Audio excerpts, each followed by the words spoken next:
Alba Story prezanton. Mirëmbrëma.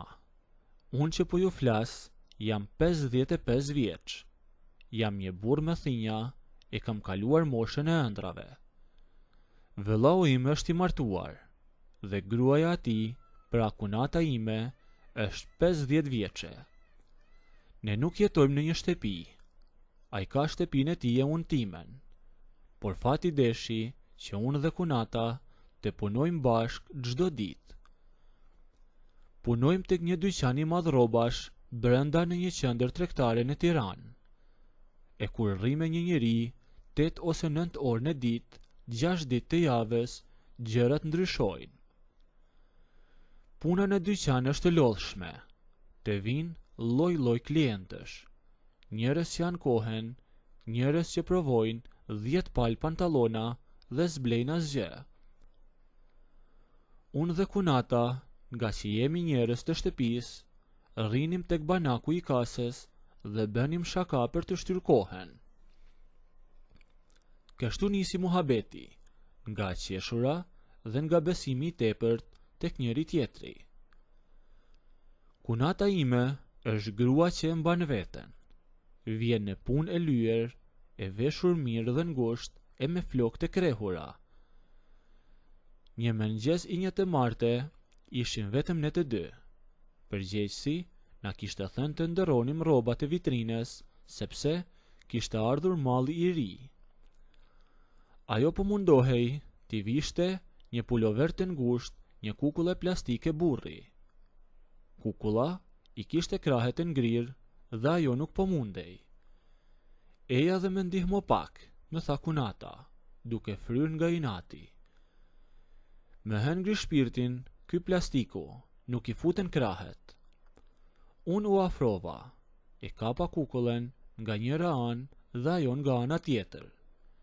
E kur po tërhiqnim puloverin, duart tona u përplasën mbi plastikën e ftohtë. Po ta kishe burrin tënd kështu të palëvizshëm, do kishe në rregull, s'do të lodhte fare, i thash unë kunates duke qeshur. Ajo la puloveren me pa drejtën e sy dhe po sjeshi pak me hile. Po çfarë thua, ma ktheu ajo. Burrat pa lëvizur janë kot. Mua me duhet dikush që ka gjak në vena, e jo burr që zë gjumi para televizorit. E kuptova direkt që po e hidhte fjalën tek vëllau im, tek burri i saj. Ai është një njeri i mirë, po është pak i ngadalt, e merr jetën shumë shtruar. Unë si fola më, e vesha kukullen, po gjithë paraditen me mbeti mendja tek ajo fjalë. Ishte hera e parë që e pash jo si grua në vëllaut, por si një femër që ankohej hapur. Disa ditë më vonë, po pushonim tek magazina mbrapa dyqanit. Është një dhomë e vogël, plot me kuti kartoni, ku mbajmë rrobat rezervë. Aty nuk ka as kamera, e ulëm të dy mbi një kuti këpucësh për të pirë nga një kafe që e kishim marrë me gota plastike. Ajo po rregullonte flokët. I kishte prerë pak më shkurt atë ditë dhe i kishte bërë me një ngjyrë pak më të çelur. Si të dukem, me pyeti ajo, duke e kthyer kokën majtas e djathtas. I preva dje pas dite, shkova në shtëpi, e yt vëlla as nuk e vuri re fare. Me tha vetëm çfarë kemi për darkë. Unë shikova mirë. Ishte vetëm gjysmë metri larg meje dhe i thash: unë të vura re që tek dera e dyqanit. Të shkojnë shumë, të tregojnë të pakten 5 vjet më të re. Ajo me pa me një shikim që e zgjati pak më shumë se ç'duhet. E uli gotën e kafes mbi një kuti, u afrua pak drejt meje, duke ma rregulluar jakën e këmishes sime që me ishte palosur keq. Ti gjithmonë ke qenë me i vëmendshëm se ai, me tha kunata me zë të ulët. Dora asaj qëndroi tek jaka ime dhe pasi e rregulloi, por unë s'lëvizja fare. Thjesht merrja frym ngadalë aty pranë saj, e s'doja ta prishja atë moment. Kur u dëgjua zhurma e derës së dyqanit që hyri një klient, ajo u tërhoj shpejt dhe doli jashtë, po unë e dija që akulli ishte thyer përfundimisht. Ngacmimet filluan të bëhen të përditshme. Kur numëronin parat te kasa në darkë, shpatullat tona prekeshin kastile.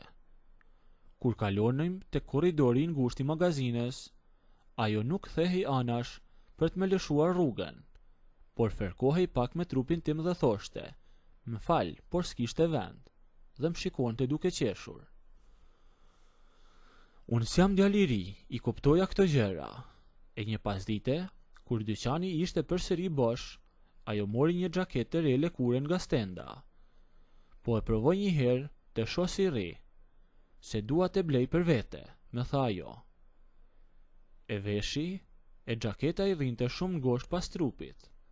Erdhi tek pasqyra e madhe pran kasës dhe po rrotullohej, e unë po rria mbrapa saj. Me duke se e ka marrë një numër më të vogël, s'më mbyllet dot zinxhiri, më tha ajo. U ofrova nga mbrapa, e pritet të ndihmoj, i thash unë. I mora zinxhirin nga poshtë, duart e mia preken lehtë barkun e saj gjatë asaj lëvizje. E tërhoqa zinxhirin nga dal lart, qëndroja aq afër sa gjoksi im prekte shpinën e saj, e ne po shiheshim tek pasqyra sy me sy.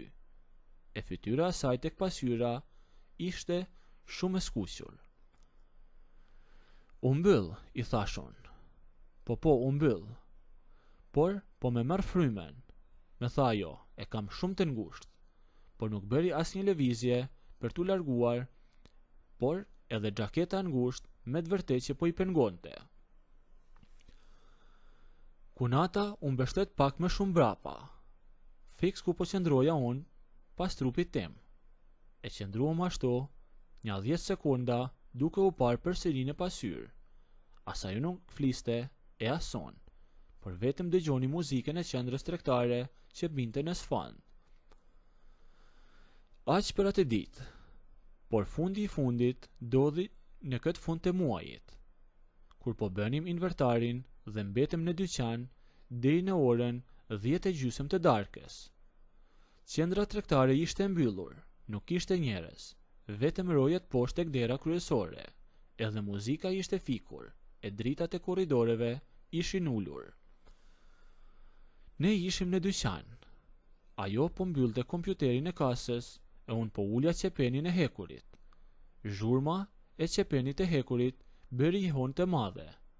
E mbylla me çeles e tani ishim të izoluar brenda. Drita ishte fare e zbehtë, e unë u ofrova te kasa. Ajo mori çantën e saj për të dalë nga dera e mbrapme e stafit. "Mbaruam edhe për sot", me tha ajo, dhe u nis drejt meje për të dalë. Unë dola para saj dhe i preva rrugën te korridori i ngushtë midis dy stendave me këmisha që kishim. "Për ku po nxitoni", thash. Ajo ndaloi. Me pa në sy, s'kishte as buzëqeshje me hile tani e as shaka. Ishte shumë serioze.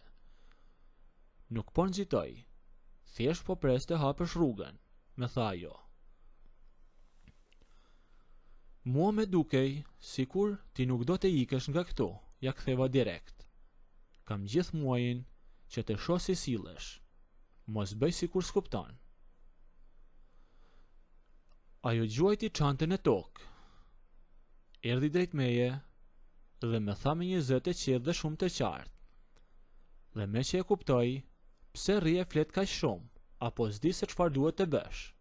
A duhet të mësoj?", më thot Kunata. E kapën nga të dyja krahet. E tërhoqa afër vetes dhe e putha direkt. Ajo i hodhi duart pas qafes ime dhe ma ktheu puthjen me shumë inat, si një njeri që e kishte mbajtur veten me zor për një kohë të gjatë. Puthja ndodhi aty mes rrobave, fiks ashtu siç ishim. Dy njerëz, 50 vjeçar, që harruan se kush ishin jashtë atij dyqani. Kur e përfunduam puthjen, morëm frymë thellë E pastaj, nëse doni të ndëgjoni historinë deri në fund, bëjeni videon like, a nëse nuk doni, abonohuni ose bëjeni subscribe.